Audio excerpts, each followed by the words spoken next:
অনেক অনেক স্বাগত। আমরা ভালো থাকতে চাই, শারীরিকভাবে সুস্থতা কিন্তু আমাদের একান্ত কাম্য। যে পরিস্থিতি হোক না কেন, যে মহামারী হোক না কেন, আমরা কিন্তু সুস্থ থাকবো। কারণ সুস্থ থাকার জন্য আরো একটা জিনিস প্রয়োজন রয়েছে, শারীরিক বা মানসিক শক্তি। সেই জায়গা ধরে যখন একটা বড় ধরনের সমস্যা মুক্তের পথে আমরা ডেফিনেটলি আমরা বলতেই পারি যে একটা সময় হয়তো যদি আমি একটা বছর পেছনে চলে যাই, তাহলে সেক্ষেত্রে ধরে হয়তো একটা ভয়াবহ অনুভূতি ছিল আমাদের, যেটা কিন্তু আজ আমাদের মধ্যে একেবারেই নেই। আমরা 95% কিন্তু মুক্ত, আর যেটুকু আমাদের রয়েছে সেটুকুতে কিন্তু আমরা অভ্যস্ত হয়ে গিয়েছি। পাশাপাশি যেটা রয়েছে, আমাদের বেশ কিছু অভিজ্ঞতা হয়েছে, অভিজ্ঞতার সাথে সাথে আমাদের অনেক কিছু জানার প্রয়োজনীয়তা রয়েছে। ডাক্তারবাবুকে পেয়ে যাওয়া মানে আমাদের একাধিক প্রশ্ন থেকেই যায়। তো সেক্ষেত্রে হয়তো লিভারের যে আলোচনা, যে সমস্যা নিয়ে কথা হচ্ছিল, সেটা জারি থাকবে। তাছাড়াও আপনাদের যে কোনো শারীরিক সমস্যা নিয়ে আপনার লাইভ ফোনের অনুষ্ঠানে ফোন করতেই পারেন। পাশাপাশি যে আলোচনা চলছিল গত এপিসোডে, কিন্তু ডাক্তারবাবু বেশ কিছু ভ্যাকসিন নিয়ে আপনাদের প্রশ্নের উত্তরের সাথে সাথে জানিয়ে দিয়েছেন কি ধরনের রোগ বা বেশ কিছু ধরনের যদি আপনাদের প্রবলেম থাকে, তারা ভ্যাকসিনের সাবধানতা কিভাবে নেবেন। সবকিছুর পাশাপাশিও না আমাদের আরো কিছু প্রশ্ন থাকে এখন এই মুহূর্তে। শারীরিক সমস্যার মধ্যেও ভ্যাকসিনের প্রশ্ন উঠেই আসে এখনো অবধি। কিন্তু সেই জানার একটা কিউরিসিটি, সেই জানার একটা ইচ্ছে, মনে হয় সঠিকটা যদি একটু ডাক্তারবাবু থেকে জেনে নিতে পারি, আমিও পদক্ষেপটা সঠিকভাবে নিতে পারি, সেটা কিন্তু রয়েছে। সেটা হচ্ছে এখনো আমরা জানতে চাইছি যে আমরা কি করব। যে দুরকম ভ্যাকসিন রয়েছে, আমরা সেই ভ্যাকসিনটা যারা নিয়ে নিয়েছেন তারা তো জেনে গিয়েছেন, বহু অ্যাডভাইস আপনারা পেয়ে গেছেন। যারা নেননি তারা কি করবেন, বা যারা আরো বেশি রোগে আক্রান্ত রয়েছেন তারা ডিসিশন নিতে পারছেন না, বা যারা একটু বয়স্ক বা যারা একটু শিশু, অনেক রকমের প্রশ্নের উত্তর কিন্তু ভ্যাকসিনের সংক্রান্ত আমরা পাই। তার মানে এই নয় যে আপনারা অন্যান্য কোনো প্রশ্নের, লিভার সংক্রান্ত বা অন্যান্য কোনো প্রশ্নের জন্য আপনারা ফোন করতে পারবেন না। আপনারা ফোন করতেই পারেন, কারণ এই অনুষ্ঠান এমন একটা অনভিডিও অনুষ্ঠান যেটা কিন্তু মেডিকেল স্টুডেন্টরা অপেক্ষা করে থাকে। কারণ টাইপ অফ ক্লাস কিন্তু আপনারা অনেক সাধারণ মানুষ, আমরা কিন্তু অনেক রোগ নিয়ে গোড়া থেকে জানতে পারি, যেটা হয়তো সত্যি সাধারণ মানুষের জানা সম্ভব না। ডক্টর কনিষ্ক সরকার কিন্তু সেই জায়গা ধরে এই অনুষ্ঠান বছরের পর বছর করে আসছে। তাই প্রশ্ন তো জারি থাকবে, উত্তরও জারি থাকবে, কারণ আমরা স্যারকে কিন্তু আমাদের মাঝে আজকেও পেয়ে গিয়েছে। আর আপনারা জানেন যে সৃষ্টি টিভি সমস্ত এমএসওর সাথে সাথে রয়েছে জিও টিভিতেও। স্যারের যে কোনো প্রোগ্রাম কিন্তু আপনারা দেখতে পাবেন সৃষ্টি টিভি ইউটিউব সার্চ করলে। পাশাপাশি কিন্তু লাইভ অনুষ্ঠানটা আপনারা টিভি, জিও টিভির সাথে সাথে কিন্তু ফেসবুক পেজে গেলেও কিন্তু প্রত্যেকটা ডক্টর কনিষ্ক সরকারের অনুষ্ঠান আপনারা দেখতে পাবেন। তাই কথা না বাড়ে সরাসরি স্যারকে স্বাগত জানাবো। সকলের তরফ থেকে স্টুডিওয়ে কিন্তু উপস্থিত হচ্ছে বিশিষ্ট চিকিৎসক, প্রখ্যাত গ্যাস্ট্রোএন্টারোলজিস্ট ডক্টর কনিষ্ক সরকার। নমস্কার স্যার। নমস্কার। আমার অতি প্রিয় দর্শক শ্রোতৃমণ্ডলী, সবার জন্য বসন্তকালীন শুভেচ্ছা। সবাই খুব সুস্থ থাকবেন, আনন্দে থাকবেন, সুন্দর থাকবেন, এই ইচ্ছে জানিয়ে আজকে বক্তব্য শুরু করব। আমি শেষ যেদিন লাইভ অনুষ্ঠান করেছি, তারপর আমার নয়, আপনাদের হেল্পলাইন নাম্বারে, যে নম্বর মাধ্যমে আপনারা আপনাদের বক্তব্য এবং আপনাদের প্রশ্ন আমার কাছে রাখেন, অনেকে আমাকে মেলে এবং খুব কম সংখ্যক মানুষ এখন চিঠি লেখেন। দু একটা চিঠি এখনও এই দপ্তরে আসে, কিন্তু বেশিরভাগ ক্ষেত্রে ফোনেই মানুষ জানান। আজকে অনুষ্ঠানের মূল বক্তব্য কিন্তু লিভারের কিছু রোগ নিয়ে আছে। আমি কিন্তু সেই বক্তব্যে আসব, তার আগে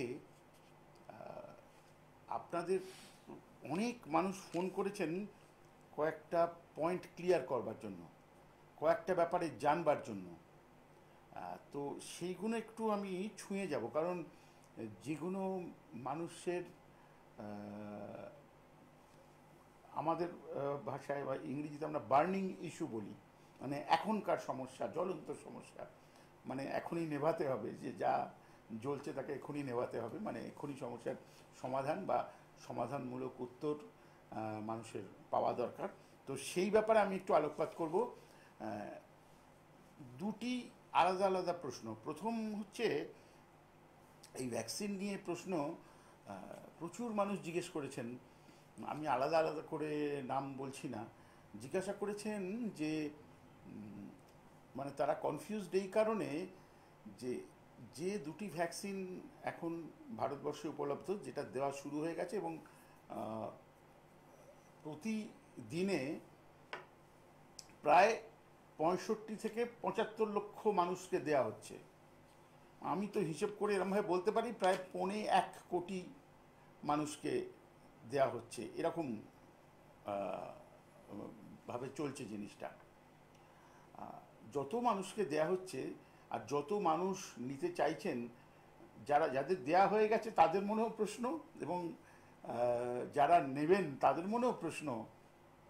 এটাই প্রশ্ন যে তারা খবরের কাগজে, টিভিতে, অন্য অন্য মাধ্যমে দেখছেন যে নতুন নতুন ভাইরাল স্ট্রেন, যেমন ইউকে স্ট্রেন, আগের দিন একটু আলোচনা করেছি, ব্রাজিল স্ট্রেন, মানে ব্রাজিল থেকে উদ্ভূত, নতুন হুনান স্ট্রেন, মানে চীনের আর একটা প্রদেশ থেকে উদ্ভূত, এরকম নতুন নতুন স্ট্রেন অফ ভাইরাস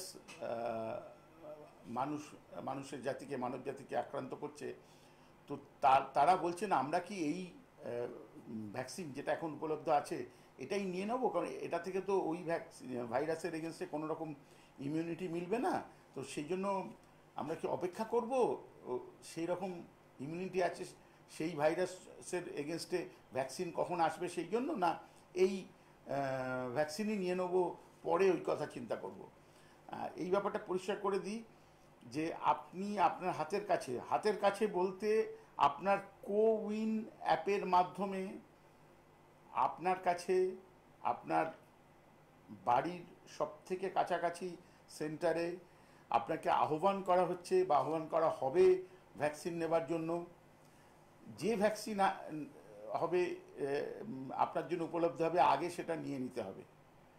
এটা সব থেকে বুদ্ধিমানের কাজ। এমন কোনো দিন আসবে না, এটা আমি বলে গেলাম, আমি যদি ভুল হই পরে আমি ভুল স্বীকার করব, এমন কোনো দিন অদূর ভবিষ্যতে আসবে না যেদিন এমন কোনো একটা ভ্যাকসিন আবিষ্কার হবে যেটা সমস্ত মিউট্যান্ট স্ট্রেন অফ কোভিড-19 এগেনস্টে কাজ করবে। এরকম কোনো দিনও হবে না মশাই, খুব মুশকিল আছে। কাজেই যেটা পাওয়া যাচ্ছে সেই ভ্যাকসিন অবশ্য সবাইকে যথাশীঘ্র সম্ভব, যেভাবে আপনার কোউইন অ্যাপে আপনাকে অ্যাডভাইস করবে সেইভাবে এসে 2টি শট নিতে হবে 28 দিনের গ্যাপটা 2-1 দিন এদিক ওদিক হলে ক্ষতি নেই। অর্থাৎ প্রথম প্রশ্নের উত্তর আপনারা আশা করি পেয়ে গেছেন যে ভ্যাকসিনটা পাবেন সেই ভ্যাকসিন আপনার জন্য উপযুক্ত এবং আপনার জন্য উপকারী এবং আপনার জন্য রক্ষা কবচ, নেবেন আপনি। এবার দ্বিতীয় একটি প্রশ্ন আছে, এটা প্রশ্নটা আমি একটু চোখ বুলিয়ে দিচ্ছি, কিন্তু কারণ প্রশ্নের মধ্যে একটা খুব টেকনিক্যাল ব্যাপার আছে, সেটা একটু বলে নিই। আমাকে যিনি প্রশ্ন করেছেন সেই প্রশ্নটা হলো যে এই যে ডাক্তারবাবু ভাইরাসের যে স্ট্রেন, ভাইরাস বলতে আমি কিন্তু কোভিড-19 ভাইরাসের কথা বলছি, যে স্ট্রেন সেটার মিউট্যান্ট যে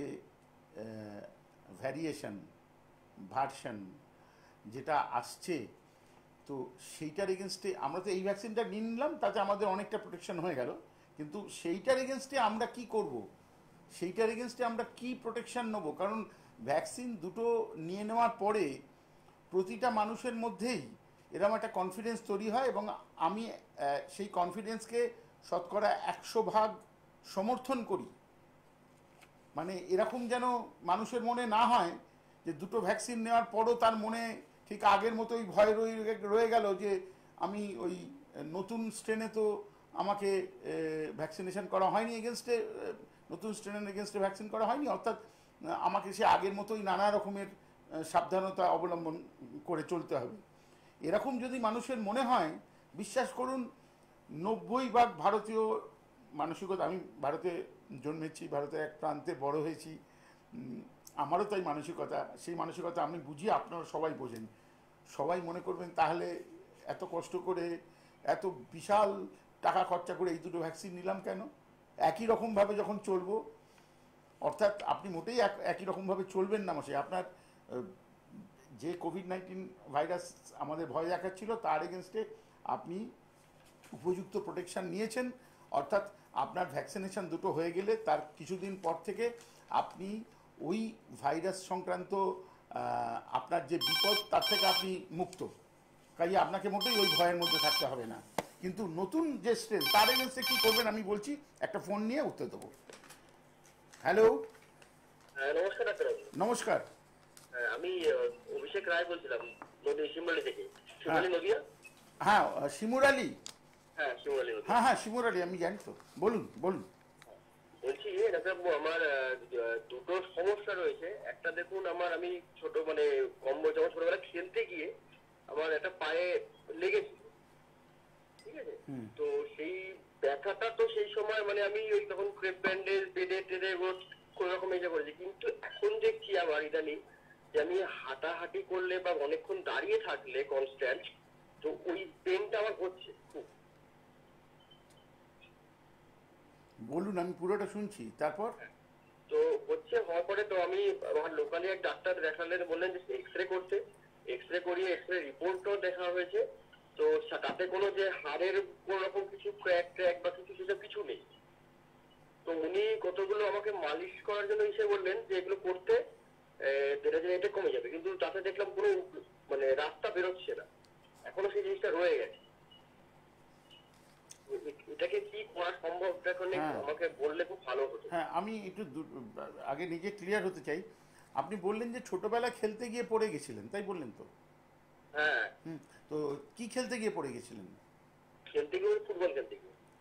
ও, তা পড়ে গিয়ে ঠিক আঘাতটা কোন জায়গায় লেগেছিল? পড়ে গিয়ে আঘাতটা হাতের যে মালাই চাকিটা, হ্যাঁ, মালাই চাকির উপরেই, একদম মালাই চাকির উপরেই আমি পড়েছি। আচ্ছা, বুঝতে পারলাম। তারপরে ওই জায়গাটা কি লাল হয়ে ফুলে গেল? হ্যাঁ, সেই সময় তখন তো দাঁড়িয়ে তখন লাল হয়ে ফুলে গেছিল। ফুলে গেছিল বলতে এরকম আমি দু চার দিন এরকম পরে ঠিক মতো পা না স্ট্রেচ করা বা ইসে করা সেটা করতে পারছি না, ভাঁজ করতে পারছি না ঠিক মতো। হ্যাঁ, ফুলে গেল। ফুলে যাওয়ার পরে তখন যখন ফুলে গেছিল ওই অবস্থায় একটা এক্স রে করা হয়েছিল? না, সেই সময় তো কোনো কিছু করা হয়নি এক্সরে। তখন কোনো এক্সরে করা হয়নি। ডাক্তার আমি করেছি কিছু এই আপনার লকডাউন হলো তার আগে আগে দিন। বুঝেছি। তো তখন ডাক্তারবাবু দেখে কি বললেন, কি করতে হবে বললেন? ডাক্তারবাবু তখন বলেন আমাকে, তুমি একটা এক্সরে করো, এক্সরে রিপোর্টে যদি ক্র্যাকের কোনো সম্ভাবনা থাকে তাহলে অপারেশন করার দরকার আছে, আর যদি না হয় তাহলে নর্মাল আপনি মালিশ কিছু দিয়ে দেবো, সেগুলো তুমি করবে, তো পেন কিলার খাবে, তো কমে যাবে। ও, ডাক্তারবাবু তাহলে এক্স রে করতে বলেছিলেন, কিন্তু এক্স রে ফেসিলিটি ওখানে অ্যাভেলেবেল ছিল না, এইটাই বলছেন আপনি? হ্যাঁ হ্যাঁ। ও, তাহলে আপনি ওনার বলার কতদিন পরে আপনি প্রথম এক্স রেটা করলেন? এই আমি করেছি এক্সরেটা এই আপনার হলো 3 মাস 4 মাস হলো। তা এক্স রে উনি লিখে দিয়েছিলেন তো? তো এই ক্ষেত্রে যেটা কমন, সবাই সব ডাক্তারবাবুরা লিখে থাকেন, এক্স রে নি joint, PA and lateral view, এই দুটো ছাড়া আরেকটা আছে টানেল ভিউ। কি করেছিলেন আপনি? না, টানেল ভিউ তো কিছু দেয়নি, নি জয়েন্টটা করেছিলাম। হ্যাঁ, নি joint, PA and lateral view করেছিলেন। হ্যাঁ হ্যাঁ হ্যাঁ। তারপরে বোথ নি জয়েন্ট ফ্রন্ট অ্যান্ড ব্যাক করেছিলেন, মানে দুটো পা। হ্যাঁ হ্যাঁ, হ্যালো। হ্যাঁ। হ্যালো। হ্যাঁ, বলছি নিজে দাঁড়িয়ে দুটো পায়ের নি জয়েন্ট একসাথে, নাকি খালি যে পায়ে করা হয়েছে? করা হয়েছে, ঠিক আছে। এইবার আপনি বলুন, যে পায়ে ব্যথা লেগেছিল সেই পায়ের এক্স রে রিপোর্ট কি ছিল? এক্সরে বলতে ওগুলো যে কোনো রকম যে ক্র্যাক বা হাড় সরে যাওয়া এরকম কিছু কিন্তু ছিল না। কোনো অ্যাবনর্মালিটি, আমরা বলি অ্যানোমালি, ছিল না তাহলে? না না না না না। তাহলে মাঝখানে ব্যথাও চলে গেছিল? মাঝখানে ব্যথাও চলে গেছে। ও, ঠিক আছে। আর এখন নতুন করে ব্যথা হচ্ছে? ব্যথা হচ্ছে নতুন করে। আচ্ছা, এইসব ক্ষেত্রে আসলে আমরা যখন মেডিকেল কলেজে পড়েছি প্রচুর এই ধরনের রুগী ডিল করেছি, সেইটা অভিজ্ঞতা থেকে বলছি। প্রথম যেটা করতে হবে, যেটা আমাদের শেখানো হয়েছিল, আমি জানি না আপনার ডাক্তারবাবু বলেছেন, সেটা হচ্ছে ইমমবিলাইজেশন। মানে ওই জয়েন্টের আপাতত যাতে মুভমেন্টটা না হয়, সেই জন্য এক্ষেত্রে যেহেতু এখানে কোনো রকমের হার্ট এফেক্টেড হয়নি, সেহেতু একটা নিক্যাপ যথেষ্ট। এবং ওই পায়ের ওপর এখন কয়েকটা দিন ভর না দিয়ে হাঁটা ভালো, এবং টোটাল ইমমবিলাইজেশন অফ জয়েন্ট, এইটুকুনি 2-4 দিন করে আগে দেখা ব্যথা কমে যায় কি না। আপনি কি সেটা করেছিলেন? না, আমি সেটা কিছু করিনি। সেইটা আগে করুন। এইটা আর একটা হচ্ছে, আপনি বাড়ির একতলায় থাকেন না সিঁড়ি ভাঙতে হয়? সিঁড়ি তো ভাঙতে হয়, এটা মানে মাঝে আচ্ছা, সাঝে উঠতে হয় ছাদে, কোনো কাজ টাজ থাকলে উপরে। তাহলে আপনাকে একটু আপনার বাড়ির লোকও হেল্প করবে, যাতে যে পায়ে আপনার ব্যথা সেই পাটাকে কাজে না লাগিয়ে হাত, দুটো হাত আর যে পাটা ভালো আছে সেইটাতে ভর দিয়ে আপনি সিঁড়িতে উঠতে পারেন, সিঁড়ির রেলিং ধরে ধরে। হ্যাঁ, আচ্ছা আচ্ছা। একদিকে ঘুরে সেইভাবে ওঠা যায়। ঠিক আছে, একটু হ্যাঁ সেটা করা যায়, সেটা হ্যাঁ করা হ্যাঁ সম্ভব, হ্যাঁ। কারণ আমার বাপ্পা এটা হয়েছে, এটা অসম্ভব এটা করা। আর সেটা আমি বলছি এই কারণের জন্য যে পারতপক্ষে সিঁড়ি কয়েকটা দিন অ্যাভয়েড করা, সিঁড়ি ওঠা। যদি না পারেন তাহলে এইভাবে ওটা ভালো হয় অ্যাভয়েড করলে, এইটা 1 নম্বর। আর আপনার বাড়িতে যে টয়লেট সেটা কি ইন্ডিয়ান টাইপের না কোমোড ইউজ করেন? দুটোই আছে, দুটোই আছে। তাহলে কোমোড ব্যবহার করতে হবে, যতটা কম হাঁটু মোড়া যায় কোমোড ব্যবহার করা উচিত। শুধু এইটুকুনি, এখানে ওষুধের ভূমিকা কম। আপনার ডাক্তারবাবুর সাথে যোগাযোগ রেখে চলুন। আমার মনে হয় যেহেতু আপনার এক্সরে রিপোর্ট ওকে আছে, নো অ্যানোমালি, এটা একটা স্প্রেন হয়েছে, মানে আমরা আমাদের ভাষায় বাংলা ভাষায় মুচকে যাওয়া বলতে পারি। তো সেইটা 2-4 দিন এইভাবে করলে নিজে থেকে ঠিক হয়ে যাবে। আচ্ছা আচ্ছা। ঠিক আছে, আর কিছু প্রশ্ন আছে? আরেকটা প্রশ্ন ছিল আমার। বলুন। সেটা হচ্ছে আমার ধরুন এরকম ব্যাপার, এই যে ওয়েদার চেঞ্জে যেরকম হয় না, এটা আমার খুব মানে খুব তাড়াতাড়ি আমি ঠান্ডা লেগে যাওয়া, এই জিনিসটা মানে আমার এই ঠান্ডা লেগে যাওয়াটা সারা বছরে মোটামুটি বলতে গেলে 8 মাস 9 মাস ধরে কন্টিনিউ থাকে। তো এটা কি কিছু করা যেতে পারে কি? না, ঠান্ডা লাগা বলতে আপনি কি বোঝাচ্ছেন? নাক দিয়ে কাঁচা জল বোঝাচ্ছেন? হ্যাঁ হ্যাঁ হ্যাঁ, নাক দিয়ে কাঁচা জলটাই বেশি পড়ে। তা সেটা ইভেন এখনো আমার তাই পরিস্থিতি রয়েছে, আমি কথা বলছি কন্টিনিউ আমি নাক টানছি। তো এর জন্য কখনো ডাক্তারবাবুকে দেখানো বা কোনো না না চিকিৎসা? না না, টাকার উপর কিছু দেখানো হয়। আচ্ছা, এখন ওয়েদার তো চেঞ্জ হচ্ছে। আমি একটু আগে আমার সমস্ত দর্শক শ্রোতৃমণ্ডলী যারা আমার অতিশয় প্রিয়, আমি বসন্তের অভিনন্দন জানালাম। শীত কেটে গিয়ে বসন্ত আসছে এবং এই আবহাওয়ার পরিবর্তনের একটা প্রভাব আমাদের সবার দেহে এবং মনে পড়ছে। আমরা সবাই বাংলাভাষী, কথায় কথায় রবীন্দ্রনাথকে টেনে আনা আমাদের একটা বলতে পারেন আমাদের একটা গর্ব করার জায়গা। তো সেক্ষেত্রে এটা বলে রাখি যে রবীন্দ্রনাথ ঠাকুরের খুব প্রিয় যে সিজন বলুন বা কাল বলুন, তার মধ্যে এই বসন্তকাল একটি। আমি কেন এই কথাটা বলছি, আপনাকে উদাহরণ দিচ্ছি এই কারণের জন্য, কারণ আছে। আপনি সমস্ত কবিতায় গানে খুব নানা রকম ফুলের কথা শুনবেন। এই যখন বসন্তের গান আছে, বসন্তের কবিতা আছে, ওই ফুলের যে রেণুগুলো যখন নতুন ফুল ফুটছে সেই রেণুগুলো অত্যন্ত হালকা হয়, খুব হালকা। এবং যখন হাওয়া বয় তখন 1 কিলোমিটার থেকে শুরু করে 5-7 কিলোমিটার পর্যন্ত সেই ফুলের রেণু হাওয়াতে চলে ফিরে বেড়ায়, ঘুরে বেড়ায়। সেই সব ফুলের রেণুগুলো আমাদের অনেকের কাছে, যেমন আপনার কাছেও, একটা অ্যালার্জি সৃষ্টিকারী উপদ্রব। কিন্তু তাই জন্য ফুলের রেণুর দোষ নয়, দোষ আমাদের। তো আপনার ক্ষেত্রেও ওই ধরনের অ্যালার্জি হচ্ছে। এইটার এইটার জন্য বিশেষ কিছু চিকিৎসা নেওয়ার ব্যাপার আছে, যাতে এই ধরনের ঘটনা পরের সিজন থেকে একদম না হয়। এবং সেই চিকিৎসা নিলে আপনি পুরোপুরি সুস্থ হয়ে যাবেন। অর্থাৎ পরের সিজনাল ভ্যারিয়েশনের সময় আপনার এই রানিং নোজ থেকে শুরু করে অনেকের একটু সাধারণ একটু টেম্পারেচার আসে, নাক বন্ধ হয়ে যায়, এবং কিছু কিছু মানুষের এটা থেকে একটা শ্বাসকষ্ট শুরু হয়। আগেকার দিনে অ্যাজমা বলতো, আমরা রেসপিরেটরি ডিস্ট্রেস সিনড্রোম বলি এখন। তো অনেকে সেই ধরনের ঘটনাও ঘটে। তো আমি আপনাকে বলি, এইটা আমার একটু হয়, আমি ধরুন শীত ধরুন যখন ঠান্ডা পড়ে না, সেই সময় ধরুন একটু রাত্রেবেলা ধরুন আমি একটু বাইরে রয়েছি, তো সেই সময় আমার নাক বন্ধ যে হয় সেটা হয়, ধরুন তখন পড়ছি নেই কিন্তু আমার নাক বন্ধ হয়ে যাচ্ছে, হ্যাঁ নিঃশ্বাস নিতে পারছি না। হ্যাঁ হ্যাঁ হ্যাঁ, এটা আমি যে অ্যালার্জিক রিয়াকশন বললাম, এখানে আমার আরও একটু পরিষ্কার করে বলা উচিত যে what is an allergic reaction. মানুষ অ্যালার্জি বলতে বোঝে যে গা হাত পা চুল করছে, নাক দিয়ে কাঁচা জল বেরোচ্ছে, একটু একটু জ্বর জ্বর ভাব, গা ম্যাজ ম্যাজ করছে, অনেকের ওই বললাম শ্বাসকষ্ট হচ্ছে। অ্যালার্জির মোটামুটি একটা এইরকম একটা ঘটনা ঘটলে মানুষ সেটাকে অ্যালার্জি বলে।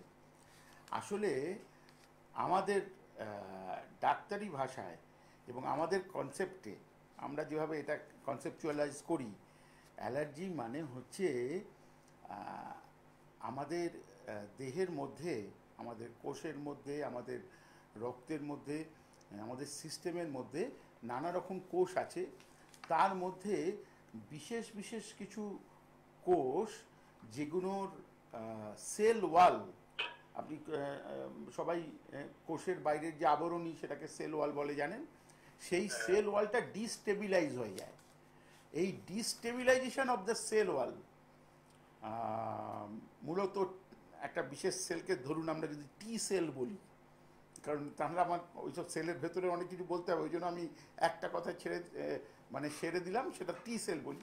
সেই টি সেলের ওয়াল ডিস্টেবিলাইজেশন হওয়া এবং ডিস্টেবিলাইজেশন হয়ে সেই ওয়ালটা ফ্র্যাকচার্ড হয়ে যাওয়া, খুব সোজা বাংলায় বার্স্ট করা, কারণ আমরা বোম ব্লাস্ট কথাটা শুনতে খুব অভ্যস্ত, কোথাও বোম ব্লাস্ট হয়েছে, তেমনি বাস্ট করে যাওয়া এবং তার ভেতরের জিনিসগুলো বাইরে বেরিয়ে আসা, এই যে ভেতরে প্রক্রিয়া হয়, এটা এক ধরনের অ্যালার্জির প্রক্রিয়া শুরু করার জন্য একটা অতি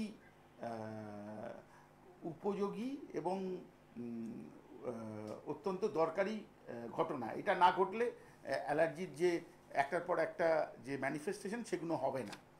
অর্থাৎ এই টি সেল মেমব্রেনটা ডিস্টেবিলাইজ হয়ে যাওয়াটা একটা শুরু এই অ্যালার্জিক প্রবলেম আমাদের ম্যানিফেস্ট করে, যে সিমটম দিয়ে সেই সিমটমগুলো চোখে দেখার জন্য। এটা আমি একদম খুব সোজা করে বললাম। তার মানে কি, আমাদের চিকিৎসার মূল উদ্দেশ্য হলো ওই টি সেলের মেমব্রেন স্টেবিলাইজেশন করা, এবং তার জন্য পুরোনো দিনে কনসেপ্টে এক ধরনের ওষুধপত্র, ইঞ্জেকশন সব বেরিয়েছিল। মেনলি এরম বেরিয়েছিল, সেটা হলো আমাদের যে দেহে একটা বিশেষ ধরনের প্রোটিন থাকে গ্লোবিউলিন, তার মধ্যে যে গামা গ্লোবিউলিন থাকে সেইটাকে চিন্তা করা হতো অ্যালার্জির এগেনস্টে আমাদের প্রোটেকশন দেয়, এবং সেই গামা গ্লোবিউলিনকে বুস্ট করার জন্য, এনহ্যান্স করার জন্য নানা রকমের রাস্তা ছিল, সেই সব করা হতো। এখনকার দিনে আমরা আরও মাইক্রো লেভেলে ঢুকে গেছি, আমরা বুঝে গেছি যে কিভাবে এই গামা গ্লোবুলিন সিস্টেম কাজ করে এবং কিভাবে সেটাকে আগেকার দিনের থেকেও আরেকটু সোজা রাস্তায় মানুষকে একদম ভালো রাখতে পারি আমরা। এখানে দুটো কথা না বললে নয়, প্রচুর মানুষ কোনো না কোনো সময় ডাক্তারবাবু একটা অ্যান্টি অ্যালার্জিক ওষুধ দিয়েছিলেন, একটা অ্যান্টিবায়োটিক ওষুধ দিয়েছিলেন। এই চিন্তা মাথায় রেখে প্রতিবারই, প্রতি শীতকালে বা প্রতি বর্ষাকালে বা প্রতি বসন্তকালে বা সবগুলো কালেই এই ধরনের প্রবলেম শুরুতেই সেই অ্যান্টি অ্যালার্জিক ওষুধটি, এবং বহুল প্রচারিত, আমি নাম বলতে চাই না, সেই অ্যান্টি অ্যালার্জিক ওষুধ এবং একটা অ্যান্টিবায়োটিকের কোর্স নিজে নিয়ে বসেন। এই ধরনের বছর 5-7 চলতে চলতে পরে দেখা যায় এই ওষুধগুলো আর কাজ করছে না। এই স্টেপটা কিন্তু অনভিপ্রেত। এরমভাবে এখনকার দিনে চিকিৎসায় আমরা ভাবি না যে এরমভাবে চিকিৎসা করার কথা। আমি আশা করি আপনি সেইভাবে নিশ্চয়ই নিজে থেকে অ্যান্টি অ্যালার্জিক এবং অ্যান্টিবায়োটিকের কোর্স নিয়ে এখনো এই সিজনে নেননি এখনো, তাই তো? আমি কোনোদিনই করিনি। That's all right. আপনি একটু আপনার বাড়ির কাছাকাছি ডাক্তারবাবুকে দেখান, একটু সামান্য রক্ত পরীক্ষা করার প্রয়োজন আছে। এখন মানুষ জেনে গেছেন যে ইওসিনোফিল কাউন্ট দেখতে হয়, ইওসিনোফিল কাউন্ট ছাড়াও আরও অনেক কিছু দেখার আছে, তো সেইগুলো জানতে হবে। আপনি একটু কাছাকাছি ডাক্তারবাবুর সাথে পরামর্শ করুন, পরে যদি আপনার কোনো প্রয়োজন হয় আপনি আমার হেল্পলাইনে ফোন করতে পারেন। না না না, আপনার বাড়ির যিনি physician, he is the best doctor. বাড়ির ফিজিশিয়ানকে আগে দেখাবেন, উনি যদি রেকমেন্ড করেন তখন আপনি যে স্পেশালিস্ট বলছেন তাকে দেখাবেন। ঠিক আছে? আর কিছু প্রশ্ন? আমি ডিসকানেক্ট করছি, অনেক ধন্যবাদ। হ্যাঁ, আচ্ছা, এখানে আমি 2-3টা কথা বলে আমি মূল আলোচনায় যাব। আমি এই যে যারা অ্যালার্জিতে ভোগেন, অ্যালার্জি কথাটা তো নানা রকম কিছু বোঝায়। আমি একটু বললাম যে এটাতে একটু গা হাত পা চুলকোনো থেকে জ্বর, গা হাত পা চুল করছে, নাক দিয়ে কাঁচা জল, সর্দি, একটু হাঁপ টান, শ্বাসকষ্ট, এইসব মানুষের হতে পারে। কিন্তু এগুলোকে আমরা বলি mild allergic reaction. Severe allergy যাদের না হয়েছে তারা কারো যেন না হয়। সিভিয়ার অ্যালার্জিতে এরকম ঘটনা ঘটতে পারে যে আপনার শ্বাস নালীর ভেতরে যে নল দিয়ে হাওয়া ঢোকে সেই নলে হাওয়া যাওয়ার রাস্তা চোকড হয়ে যেতে পারে, এবং যেটা কিনা একটা মেডিকেল এমার্জেন্সি। অর্থাৎ যে কোনো অ্যালার্জি শুনতে একটা খুব একটা নিরীহ ধরনের একটা অভিব্যক্তি আছেন অ্যালার্জি কথাটার, যে একটু হাত পা চুল করছে, ওষুধ খেলে বোধহয় ঠিক হয়ে যাবে। আমি সরি। কিন্তু যে ক্ষেত্রে অ্যালার্জি 2-3 দিনে ঠিক হচ্ছে না, সেক্ষেত্রে কিন্তু আপনার ডাক্তারবাবুর সাথে পরামর্শ করা, অন্তত একটা টেলিফোনিক কনভারসেশন, ফোনে অন্তত একটু কথাবার্তা বলে নেওয়ার প্রয়োজন আছে। এটা আমি বলে দিলাম নিজে থেকে। ওই অ্যান্টিবায়োটিক, অ্যান্টি অ্যালার্জিক যে যারা খেয়ে আসছেন তাদের বলবো যে সেই দিন বিগত প্রায়। এখনকার দিনে নতুন চিকিৎসায়, নতুন কনসেপ্টে অ্যালার্জি পুরোপুরি সেরে যায়। এরকম নয় যে প্রতি বছর ওষুধ খেয়ে সারাতে হবে, এটা একটু মাথায় রাখবেন। হ্যাঁ, কে আছেন? আমি ডাক্তার। হ্যাঁ বলুন। নমস্কার। নমস্কার। আমার বয়স হচ্ছে 71। আচ্ছা, বিকাশ চন্দ্র সাহা। বিকাশ চন্দ্র সাহা বাবু, কোথেকে বলছেন? আমি সিটি থেকে বলছি। কোথেকে? সিথি থেকে? City city city. হ্যাঁ হ্যাঁ, বলুন বলুন বলুন বিকাশ বাবু। আমার আমার হচ্ছে কি, আমার গ্যাস্ট্রোর পেটে খুব পায়খানা হচ্ছে। পায়খানা ছাড়া আটকাতেই পারছি না। পায়খানা ছাড়া সবসময় পায়খানা হয়ে যাচ্ছে, 2-3 মাস অন্তর, কি বমি অন্তর, অনেকদিন ধরে হচ্ছে। আমি এমনি ওষুধ খাচ্ছি, তা সত্ত্বেও কিছু কমছে না। এই জন্য আমার একটুখানি প্রচন্ড টাফ হয়ে গেছে, শরীরটাও ভেঙে যাচ্ছে। আমি 10-11 বছর হলো রিটায়ার করেছি, স্টেট ব্যাংকে কাজ করতাম। তা আপনার চেম্বারের সঙ্গে দেখা করলে ভালো হবে না? আপনি কিছু বলবেন, সাজেশন দেবেন কিছু? প্রথম কথা, যে মানুষটি আপনি যা বললেন, দেখুন আমি ঠিক শুনেছি, আপনি বলছেন 15 মিনিট পর পর আপনার পায়খানা হচ্ছে, 15 মিনিট পর পর? 1 ঘন্টার মধ্যেই পায়খানা হচ্ছে, এবং বিশেষ করে ভোরের দিকে পায়খানাটা বেশি হয়। এমনি পায়খানা বেগ পায়, আর একটা কিছু খাওয়া দাওয়া করছি, এমনি নর্মালি করছি, কিন্তু আমার পেটে সহ্য হচ্ছে না। পেটটা সবসময় ঢাউস হয়ে আছে। আইবিএস হয়েছে কি না হয়েছে আমি কিছুই বুঝতে পারছি না। শরীরে ভেঙে পড়ছে, এই হচ্ছে হ্যাঁ, ব্যাপার। তাহলে আপনার পক্ষে ট্রাভেল করা, ধরুন আমার চেম্বারের কথা ছেড়ে দিন, আপনি তো সিটিতে থাকেন, আমি ধরলাম বড়নগরে থাকেন, তো না তো সিটি 30 বাস স্ট্যান্ডের কাছে। ও সিটি 30 বাস স্ট্যান্ড? হ্যাঁ, 30 বাস স্ট্যান্ড। ও আচ্ছা আচ্ছা আচ্ছা আচ্ছা। ওই জায়গাটাকে বোধহয় সিটি বলে না, ওটা বেদিয়াপাড়ার কাছাকাছি। 30 বাস স্ট্যান্ড দমদম দিয়ে এদের দেওয়া হয়ে যায়, আবার আমার বাড়ি এদের সিটি দিয়ে আসা যায়। হ্যাঁ, মানে যে ওই বেদিয়াপাড়ার কাছাকাছি ওই জায়গা। বেদিয়াপাড়ার আগে। বেদিয়াপাড়ার আগে, হ্যাঁ। তো আমি এই জন্য জিজ্ঞাসা করলাম কি, আপনার যে কোনো কারণে যদি ধরুন একটা বিয়ে বাড়ি নেমন্তন্ন, কোনো আত্মীয় স্বজনের বাড়ি যাবেন, সেটাও তো তাহলে অসুবিধা, চাপ হয়ে যাচ্ছে। হ্যাঁ, হচ্ছে তো। আমি তো প্রচন্ড শরীর দুর্বল হয়ে গেছে, অসুবিধা হচ্ছে বলেই তো আপনাকে ফোন, আপনার ফোন প্রতি সপ্তাহে শুনি।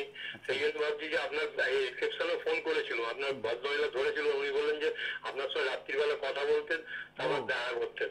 তাহলে কি আমি সোমবার দিন কি আপনার ওখানে যাবো, চেম্বারের ওখানে? সেই জন্যই আমি বলছি কথা একবার দেখানো আপনার দরকার আছে। আপনার উপর একটু ফেট আছে বলেই আমার এখানে শরীরটা প্রচন্ড ভেঙে পড়ছে। হ্যাঁ, আমি বলে দিই দুটো কথা। প্রথম, এই চেম্বারে দেখানোর ব্যাপারে আমি টিভি অনুষ্ঠানে আলোচনা করাটাকে আমার ভালো লাগে না। আপনি আমার যে হেল্পলাইন নাম্বার আছে, আপনি ফোন করলে আমি আপনাকে গাইড করবো প্রথম। কিন্তু এখানে আর একটা ব্যাপার আছে, আপনার বাড়ির কাছাকাছি ডাক্তারবাবুকে আগে দেখাতে বলি আমি সবসময়। কাউকে দেখিয়েছেন? তার আপনাকে, আপনার কাছেই আমি যাবো। আমি আমার কালীঘাটে, আমি দমদম থেকে কালীঘাটে নামবো, রাজবিহারীর ওখানে কালীঘাটে সবই জেনে নিয়েছি আমি। ওকে, বলছি যে আপনার সঙ্গে তবু কথা বলে নিয়ে। আচ্ছা, আপনি কথা বলে নিন। আমি আপনাকে এটা অ্যাসিওর করছি যে এই অসুখটা আপনার মুখ দিয়ে বেরোলো, আপনি বললেন আমার আইবিএস হয়েছে কিনা আমি জানি না, যদি আইবিএস হয় ভালো, রোগ একদম পুরো সেরে যাবে। যদি আইবিএস না হয়ে অন্য কিছুও হয়, এক্স্যাক্টলি কি হয়েছে সেটা 48 ঘন্টার মধ্যে ডায়াগনোসিস হয়ে যাবে, যেটা সব থেকে দরকার এই বয়সে।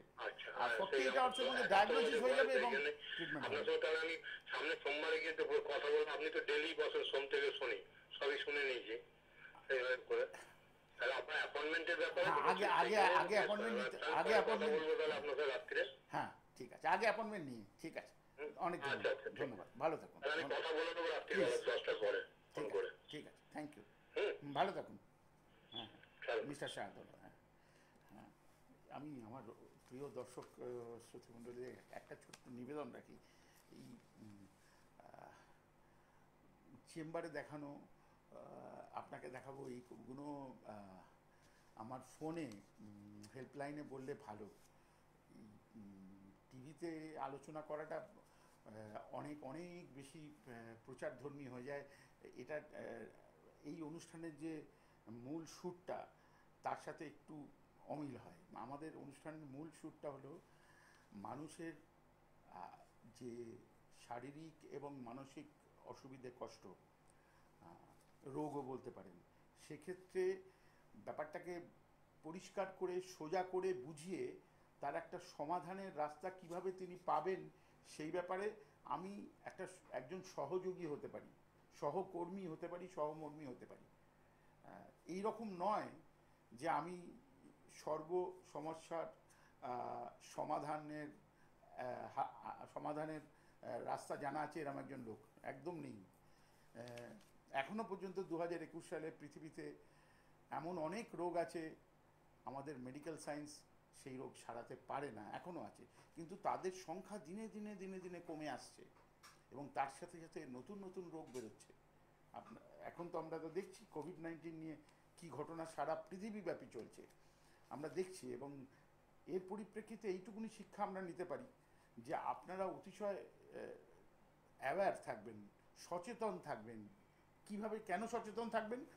যদি এরম লোক কেউ বলেন যে আমার কাছে আসলে আমি সমস্ত রোগ সারিয়ে দেবো, আপনার সমস্ত সমস্যার সমাধান করে দেবো, সেই ভদ্রলোককে আমি আমার পুরো উইথ ডিউ রেসপেক্ট, পুরো সম্মান দিয়ে বলছি, এই ধরনের কথা একদম বিশ্বাস করবেন না।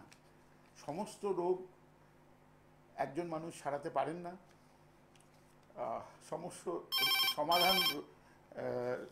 সমস্যার সমাধানও একজন মানুষ করতে পারেন না। হ্যাঁ, আমি ডক্টর সরকার লাইনে আছি, বলুন। হ্যাঁ, বলছি যে আমার পেটের প্রবলেম, মানে 2 মাস ধরে পায়খানাটা হচ্ছে, তো ঠিক হচ্ছে না পায়খানাটা, আর পায়খানার সাথে একটু ব্লাড আসছে। তো এখানকার ডাক্তাররা বলছেন কোলোনোস্কোপি করতে হবে, কি করব আমি? আপনি কে বলছেন, কোত্থেকে বলছেন, দয়া করে বলবেন। হ্যাঁ, বৈদ্যবাড়ি থেকে বলছি, সৌভিক ব্যানার্জি। একটু বয়সটা বলবেন। বয়সটা 23। এই রক্ত কবে থেকে আসছে? ওই 2 মাস ধরেই আসছে, মানে কখনো ভালো, কখনো এরকম, মানে কোনো ব্লাড আসছে, কখনো মিউকাস, কখনো এরকম আসছে আর কি। আমার কাছে একটা প্রশ্ন প্রথমে আছে, সেটা হচ্ছে এই যে রক্ত আসলেই এখনো পর্যন্ত আমাদের এই পশ্চিমবাংলায় মানুষ দুটো কথা ব্যবহার করেন। একটা বলেন যে তোর রক্ত আমাশা হয়েছে, হ্যাঁ, বা ইংরেজিতে ব্লাড ডিসেন্ট্রি, আর একটা বলেন তোর পাইলস হয়েছে। মানে সব থেকে কমনলি ইউজ ওয়ার্ড এই সম্পর্কে এই দুটো, একটা রক্ত আমাশা বা ব্লাড ডিসেন্ট্রির কথা, আর একটা হচ্ছে পাইলসের কথা। তো আপনাকে আপনার ডাক্তারবাবু বলুন বা আপনার পড়শিরা বলুন বা আপনি নিজে কি ধারণা করছেন, এই দুটোর মধ্যে কোনটা হয়েছে মনে করছেন? আমার তো মনে হচ্ছে কোলাইটিস বা আইবিএস জাতীয় কিছু হয়েছে। ও আচ্ছা আচ্ছা আচ্ছা, তার মানে আপনার একটা স্টুলের পরীক্ষা করা হয়েছে? হ্যাঁ, স্টুলের পরীক্ষা করা হয়েছে, কিন্তু স্টুলে কিছু বোঝা যাচ্ছে না, পজিটিভ আসছে অকাল ব্লাডটা। ও, তার মানে এইটা আমি ধরে নিতে পারি যে ফ্র্যাঙ্ক ব্লাড নেগেটিভ, অকাল ব্লাড পজিটিভ। কি বলছেন, কি বলছেন? হ্যাঁ, আবার বলছি। হ্যাঁ, বলুন। ফ্র্যাঙ্ক ব্লাড নেগেটিভ আর অকাল ব্লাড পজিটিভ, এই রিপোর্ট তো, অর্থাৎ চোখে সরাসরি দেখা যায় সেই রক্ত নেই, অকাল ব্লাডটা পজিটিভ আসছে, তাই তো?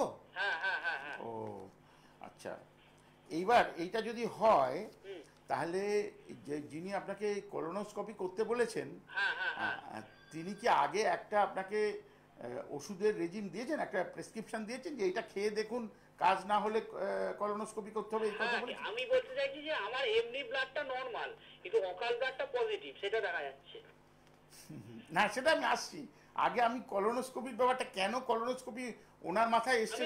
শুনুন না, আমি অনেক অ্যালোপ্যাথি ওষুধ খেয়েছি, মানে কম্বিজল, তারপরে আমার রিফ্লেক্স, তারপরে অনেক অ্যালোপ্যাথি ওষুধ খেয়েছি। তো আমি ওই যে অ্যালোপ্যাথি ওষুধ খাওয়ার পরেও আমার কমছে না, ওই জন্য ব্লাডটা টেস্ট করেছি, স্টুলটা টেস্ট করেছি, তারপরেও এই অবস্থা আছে এখন। হ্যাঁ, আমি সব শুনবো, আমার প্রশ্নের জবাবটা আগে চাই। সেটা হলো, যিনি দেখে আপনাকে কোলোনোস্কোপি করতে বলেছেন তিনি তো আপনাকে একটা প্রেসক্রিপশন দিয়েছেন তো, যে এই ওষুধগুলো খান, এতে কাজ না হলে কোলোনোস্কোপি করতে হবে, এই কথা বলেছেন না? সেটা বলেছেন। নাকি বলেছেন যে যাই ঘটুক না কেন আপনাকে কোলোনোস্কোপি করতেই হবে, এই দুটোর মধ্যে আলাদা আলাদা দোতনা আছে এই দুটো কথার মধ্যে, তাই জিজ্ঞেস করছি উনি কি বলেছেন। মানে আমি তো ওষুধ খেয়েছি, অ্যালোপ্যাথি ওষুধ, তারপরে খেয়েও কমছে না, তো তাই জন্যই আমি বলছি যে কি করণীয় আমার এখন। হ্যাঁ সেটা আমি বলবো নাকি আমার এখন মানে ওষুধ খাওয়া ওষুধ খেয়েও কমছে না, কি করবো? হ্যাঁ আমি সেটাই বলতে চাইছি, সেই জন্য আপনার একটা প্রশ্নের জবাব চাইছি। সেই জবাব হচ্ছে যে ভদ্রলোক আপনাকে কলোনোস্কোপি করতে বলেছেন তিনি কি আপনাকে বলেছেন যাই ঘটুক না কেন কলোনোস্কোপি করতেই হবে, না এই ওষুধে কাজ না হলে কলোনোস্কোপি করতে হবে? আমাকে বলেছেন কলোনোস্কোপি আপনাকে আলটিমেট করতে হবে, মানে না করলে আমরা বুঝতে পারবো না যে কি হয়েছে।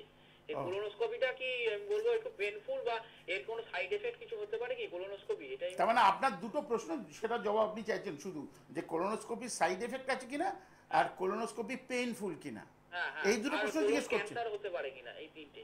আচ্ছা উত্তর হচ্ছে কোলোনোস্কোপির এখনকার দিনে আমাদের যে কোলোনোস্কোপি যেটা আমরা এমন একটা মেটেরিয়াল দিয়ে তৈরি সে আগেকার মতো শক্ত নয়, কাজেই খুব একটা পেইনফুল নয়। কিন্তু আমি এইটা যখন আমার একটি রুগীকে বলেছিলাম তখন সেই রুগী কিন্তু খুব গম্ভীরভাবে বললেন যে ডাক্তারবাবু আপনার কখনো কোলোনোস্কোপি হয়েছে, মানে আপনি পেইনফুল কি পেইনফুল নয় জানলেন কি করে? এর উত্তর হচ্ছে সত্যি আমি জানি না, আমার কখনো কোলোনোস্কোপি হয়নি, তবে আগের থেকে ব্যথা কম লাগে এইটুকুনি আমার যাদের কাছ থেকে শুনেছি, যেভাবে সমস্ত কিছু ইভলভ করছে তাতে আমার ধারণা, এটা প্রথম। দ্বিতীয় কথা হচ্ছে কি কোলন ক্যান্সার হতে পারে ভবিষ্যতে? আপনি তো তিনটে প্রশ্ন করেছেন, তার মধ্যে তৃতীয় আছে, আমি উত্তর দিচ্ছি তো, তার আগে দ্বিতীয় একটা প্রশ্ন করেছেন, প্রশ্নটা মনে আছে আপনার? না আমি আবার মনে করে দিই। তৃতীয় প্রশ্নটা ছিল এর কোনো সাইড এফেক্ট আছে কিনা, আর তৃতীয় প্রশ্নের থেকে ক্যান্সার হতে পারে, এই তো তিনটে প্রশ্ন। তার সাইড এফেক্ট আগে বলি, এর কোনো সাইড এফেক্ট সে অর্থে নেই, খালি একটা ব্যাপার, কোলোনোস্কোপি করবার আগে আমরা এমন ওষুধ দিই লোককে যে খুব পাতলা পায়খানা হয়, তো সেইটা কোলোনোস্কোপি করার পরও কয়েকটা দিন চলতে থাকে।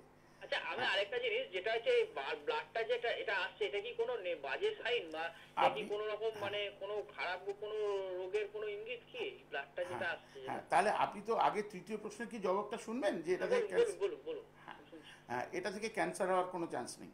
আচ্ছা আচ্ছা এবার চতুর্থ প্রশ্ন, ব্লাডটা আসছে এটার কোনো খারাপ সাইন কিনা, তা আপনাকে প্রশ্ন করব খারাপ সাইন বলতে আপনি কি বোঝেন? খারাপ সাইন বলতে আমি বলতে চাইছি কোনো আলসার বা কোলাইটিস বা আইবিএস কি বা কোলন ক্যান্সার বা এই চারটের মধ্যে কোনো কিছু একটা কি আছে, আমি সেটাই জিজ্ঞেস করছি, বা কি আছে সেটা তো আমরা বুঝতে পারছি না। না আসলে আপনি প্রথম প্রশ্নটা ভুলে গেছেন, তার উত্তরটা একদম চাইছেন না, প্রথম প্রশ্নের উত্তরটা দিলেই এটা ক্লিয়ার হয়ে যায়। আপনি ভুলে গেছেন প্রথমে কি প্রশ্ন করেছিলেন, আমি বলবো মনে করিয়ে দেবো। প্রথম প্রশ্ন করেছিলেন যে আমাকে কোলোনোস্কোপি করতে বলেছে, এটা করার দরকার আছে কিনা, তাই না? এই প্রশ্ন করেছিলেন তো? আমি তখন দেখুন এইসব প্রশ্ন যখন আপনি এর পরের প্রশ্নগুলো করছিলেন আমি সরে অন্যদিকে যাচ্ছিলাম, যে ডাক্তারবাবু বলেছেন কি এটা যে এটা করতেই হবে, অপরিহার্য বলেছেন আলটিমেট করতেই হবে। না এখানে আমি একটু with due respect to him আমি এটা একটু ডিফার করছি। আপনার যা সিনারিও তাতে আপনার যে পুরো চিন্তাটা কোলোনোস্কোপি নিয়ে ঘুরে বেড়াচ্ছে, এই চিন্তার উপরে উঠতে হবে। কোলোনোস্কোপি এই মুহূর্তে আপনার অপরিহার্য নয়, এই মুহূর্তে বলতে আগামী 6 মাস প্রয়োজন নেই। কিন্তু যে ব্লাডটা যে আসছে মাঝে মধ্যে, ওটা কি ভয়ের কিছু ব্যাপার? আচ্ছা আপনি একটা কথা জিজ্ঞেস করি, ধরুন ভয়ের ব্যাপার অথবা ভয়ের ব্যাপার নয়, আপনি এই চিন্তাটা কেন মাথায় আসছে না ডাক্তারবাবু কিভাবে চিকিৎসা করে আগে ব্লাড আসাটা বন্ধ করব বলুন? না সেটা একবারও করছেন না, আপনি আসল সমাধানের মধ্যে চিন্তা না করে বা কথা না বলে বারবার হচ্ছে এটা কন্ট্রোল হয়, আমি সেটাই বলছি নরমাল যাতে হয়। যে বারবার হচ্ছে আমার একটু অ্যাংজাইটি একটু আছে, একটুতেই আমি চিন্তা করে ফেলি একটা আছে এই জিনিসটা, আর তার সঙ্গে মানে বর্তমানে 2 মাস ধরে হচ্ছে, তো আমি ওই জন্য ভয় পাচ্ছি যে এটা কি বাজে সাইন না তো? হ্যাঁ আমি সেই জন্য একটা কথা, আমি শুধু আপনাকে না সমস্ত আমার অনুষ্ঠান যারা শোনেন সবাইকে বলছি, এবং সেটা শুধু এই ডাক্তারি ক্ষেত্রে না, পৃথিবীর জীবনের আপনার সমস্ত ক্ষেত্রে যখন কোনো সংশয়, যখন কোনো সংকট, যখন হিন্দিতে যাকে দুবিধা বলে, দুটা না এটা করবো না ওইটা করবো, এরকম জায়গায় আসবেন তখন আরও বেশি কুল ঠান্ডা হয়ে যাবেন। মানে আপনাকে মনে করতে হবে দেখুন আপনার জীবনের জন্য এবং আপনার ভবিষ্যতের জন্য একমাত্র আপনি, এবং আপনি যদি মাইনর হন আপনার বাবা মা, এছাড়া কিন্তু কেউ বদার করে না, দায়ী নয়। অর্থাৎ আপনার কি এলো গেল তাতে আপনি নিজে এবং আপনার বাবা মা ছাড়া বেশিরভাগ, এবং পরে আপনার হাজব্যান্ড বা ওয়াইফ, এরা ছাড়া তো আর কারোর কোনো কনসার্ন নেই। না না তারা অনেক অনেক এক গাদা কথা বলবে, এটা করো ওটা করো সেটা করো এদিক করো ওদিক করো, ঠান্ডা মাথায় শুনবেন। এখনকার দিনে তো আপনার ইনফরমেশন পাওয়ার অনেক সোজা রাস্তা, গুগল আছে, এছাড়াও কত রাস্তা আছে, খুলে দেখবেন যেটা বলছে সেটা ঠিক কিনা। এবার আপনার প্রশ্নের সরাসরি উত্তর দিই, আমি কেন এক্ষুনি কলোনোস্কোপি করার জন্য আপনাকে বলছি না। আপনার বয়স মশাই 23 বছর, 23 ইয়ার্স, এম আই রাইট? হ্যাঁ হ্যাঁ হ্যাঁ হ্যাঁ হ্যাঁ একটা 23 বছরের ছেলের হ্যাঁ এমন কিছু এই অবস্থায় হতে পারে না হ্যাঁ। যার জন্য কালকে বা আগামী সপ্তাহেই তাকে কলোনোস্কোপি করতে হবে, একদম না। আচ্ছা, তা দ্বিতীয়, এটা হ্যাঁ, আর কোনো রাস্তা আছে কি যেটাতে আমি ওভারকাম করতে পারি এই প্রবলেমটাকে? না, বারবার পায়খানা বা এই রক্তটা হ্যাঁ আসা, হ্যাঁ বলি, এইটা। হ্যাঁ, তাহলে আর কোনো রাস্তা যখন জিজ্ঞেস করছেন, তাহলে প্রথম একটা রাস্তা আপনি জানেন যেতে ওভারকাম করতে পারেন, সেই রাস্তাটা কি? কি সেটা স্টুল টেস্ট করা হয়েছে, আরেকবার স্টুল টেস্ট ডাক্তারবাবু করতে না, বলেছেন, আমি মনে করে নিলাম, আমি মনে করলাম, আবার পজিটিভ হ্যাঁ হবে ব্লাড। হ্যাঁ, আমি মনে করলাম আপনি 1000 বার স্টুল টেস্ট করলেন। টেস্ট করাটা কি কোনো চিকিৎসা নাকি? মানে রোগ সারবে নাকি টেস্ট করে? না, তাহলে আপনি বারবার টেস্টটাকে রোগ সারাবার রাস্তা কেন মনে করছেন, এইটা আমায় পরিষ্কার করুন। হ্যাঁ তাহলে কি করে ছাড়বে? অনেক তো ওষুধ খেলাম, তা না না, কমছে তো, কি ওষুধ করবো তাহলে? সুচিকিৎসা হয়নি, সঠিক চিকিৎসা হয়নি।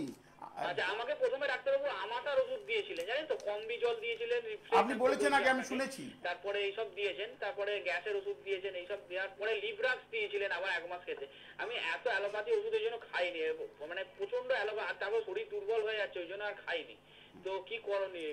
সঠিক চিকিৎসা করণীয়, যাতে রোগটা 7 দিনের মধ্যে আপনার এই প্রবলেমটাতে আপনি বুঝবেন যে ঠিক হয়ে গেছে। এমন ডাক্তারবাবুকে দেখান যিনি আপনাকে কলোনোস্কোপি বাদ দিয়ে সঠিক চিকিৎসার রাস্তায় 7 দিনের মধ্যে আপনার মুখ দিয়ে এই কথা বের করবেন যে না ডাক্তারবাবু, আগের থেকে আমি ভালোর দিকে করছি। এইটা হবে মূল বক্তব্য। আচ্ছা, আরেকটা কথা বলছি, এই লিভরাক্স ওষুধটা কি খেতে পারি নাকি না? আমি তো আপনাকে না দেখে এখান থেকে ওষুধের প্রশ্ন কোনো বলতেই পারি না। আপনার যে ডাক্তারবাবুকে দেখাচ্ছেন, হি ইজ দ্য বেস্ট জাজ, কিন্তু আপনি এমন ডাক্তারবাবুর সাথে কনসাল্ট করবেন যিনি আপনার রোগটা সারাতে পারবেন এবং আপনি নিজে বলবেন আমি আগের থেকে ভালো আছি। আচ্ছা, অর্থাৎ ডাক্তারবাবু বলবেন যে তুমি ভালো আছো তা নয়, হ্যাঁ বা তোমার ওইসব মনের রোগ, তোমার ওইসব ম্যানিয়া, তুমি সাইকিয়াট্রিস্ট দেখাও তা নয়। হ্যাঁ হ্যাঁ হ্যাঁ হ্যাঁ। এমন চিকিৎসা দেবেন যাতে আপনি নিজে মনে করবেন 7 দিনের মধ্যে যে আপনি আগের থেকে ভালো আছেন। আচ্ছা। এইটা হবে ক্রাইটেরিয়া। আচ্ছা। ঠিক আছে, আর কিছু জিজ্ঞাসা আছে? আরো 1 মিনিট সময় মানে আছে আপনি? ওইটাই ভয় আর কি, ওই ব্লাডটা যেটা আসছে হ্যাঁ। তাতে এটা মানে ঠিক হয় সেটাই। হ্যাঁ, এটা তো আপনার সাজেশন, হ্যাঁ হ্যাঁ। প্রশ্ন হলো না। যদি কোনো প্রশ্ন থাকে উত্তর দেবো। প্রশ্ন ভয়ের ব্যাপার আছে কিনা, মানে এটা থেকে। হ্যাঁ, তাহলে আপনি ভয় কাকে বোঝাচ্ছেন? ভয় বলতে কি ওইটাই বোঝাচ্ছেন? তো ভাবছি যে যদি এটা কোনো বাড়াবাড়ি বা হ্যাঁ, বাড়াবাড়ি হয়ে কি ভয় হতে পারে? বারবার পায়খানাও যেতে হচ্ছে, একটা অসুবিধা। হ্যাঁ, তাহলে এটা তো সমাধান দরকার তো। হ্যাঁ, হ্যাঁ, সঠিক হ্যাঁ, চিকিৎসা করে যাতে পায়খানায় বারবার যেতে না হয়, হ্যাঁ হ্যাঁ সেই জন্য আমি উত্তর দিয়ে দিলাম। হ্যাঁ, এমন ডাক্তারবাবুকে দেখাতে হবে যিনি 7 দিনের মধ্যে আপনাকে এমন জায়গায় আনবেন যে আপনি বলবেন যে আমি আগের থেকে ভালো আছি। আচ্ছা আচ্ছা, ঠিক আছে, ঠিক আছে। আচ্ছা, তাহলে আপনি উত্তর পেয়েছেন। আমি ডিসকানেক্ট করছি লাইন। হ্যাঁ হ্যাঁ হ্যাঁ, অনেক ওকে। ধন্যবাদ। হ্যাঁ, আমার সংকেত পাচ্ছি যে 1 মিনিট সময় আছে। আমি একটু আগামী দিনে এটা আমাকে শেষ মানে শুরু করারই আমি সুযোগ পেলাম না। একটা খুব শক্ত ব্যাপার নিয়ে বলার ইচ্ছে ছিল, কারণ এটা আজ হোক কাল হোক মানুষের কাছে পৌঁছতেই হবে। এই বারবার আমরা শুনছি না যে এই যে মিউটেশন হচ্ছে, নতুন নতুন স্ট্রেন অফ ভাইরাস বেরোচ্ছে, তো হোয়াট ইজ ভাইরাল মিউটেশন, এই ব্যাপারটা কি, সেই সব ব্যাপারে আমার বলার খুব ইচ্ছে। আমার ট্রান্সক্রিপশনটা কি বলার ইচ্ছে, mRNA ডিআরএনএ কি বলার ইচ্ছে, কিন্তু আমাকে ওদিক থেকে খুব বড় করে এইরকম দেখানো হচ্ছে যে আর এক বিন্দু 1 মিনিটও সময় নেই। আমি আগামী দিন ফিরে আসব।